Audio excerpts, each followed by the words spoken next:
It is the beginning of the First World War, and the Germans are making rapid progress on all fronts. They look invincible, as if the fate of Europe is already written. Russia is falling, and the Eastern Front is moving back dozens of kilometers. Belgrade fell, with the great losses of Austria-Hungary. The French and British unsuccessfully try to stop the hordes of Germans, but in vain. However, they are presented with another chance. Near the River Marne, encamped in trenches, they are waiting for the Germans and are praying to God that they are not outnumbered. The morale of the soldiers is low because they fear they will not live to see another Christmas. Also, the Germans seem unstoppable because until then, the Entente had not won a single major battle. However, they console themselves with their numbers. The French army put over 900,000 soldiers in that place, along with another 100,000 British volunteers. Even if they did not understand each other, they knew that it was not the time to fight and that everyone was in the same situation.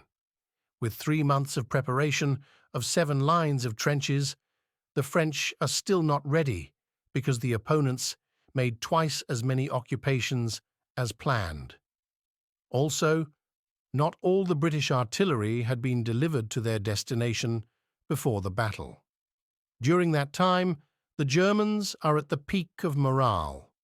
However, the French General Joseph Joffre gave the first order to attack. On the 3rd of November, he noticed that the Germans were vulnerable on the right wing of the battlefield. So overnight, he organized the troops in an attacking position. That first attack terrified the Germans, costing them more than 10,000 victims. Even though the French forces suffered more than triple losses, they managed to destroy between 4 and 6 bunkers and learn some of the key information for the left flank of the battlefield. For 4 more days after that, both sides made alternate attacks, and so on until the 8th of December, when the British troops managed to occupy a very important position on the left flank. Please subscribe and like the video, because it took me a lot of time to make this. In the German trenches there was blood up to the knees. The British made a slaughter in the first units.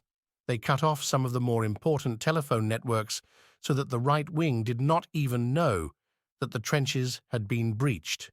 The British unit fought to the last man until the last of them fell. About 10,000 Britons and more than 50,000 Germans died in that attack. It is one of the most successful raids in the entire war, by a ratio of about 5-1. Because of this event, the Battle of the Marne was recorded as an Allied victory. Most of the credit goes to General John French. This conquest resulted in easier passage of Allied soldiers across no man's land. According to experts, their courage and self-sacrifice saved over 200,000 human lives. The period between the 9th and the 12th of November is generally taken as the end of this decisive battle. At that time, German troops were constantly retreating towards Belgium. It was a decisive battle for France because otherwise the Germans would already be in the suburbs of Paris. Both sides suffered huge losses. France lost about 250,000 troops. Britain, 12,733. Germany lost 300,000 lives. In addition to these losses, as many as 38,000 Germans surrendered to the British. Those losses were the first blow to the final destruction of Germany. This battle also ended the German plan to conquer France in 6 months.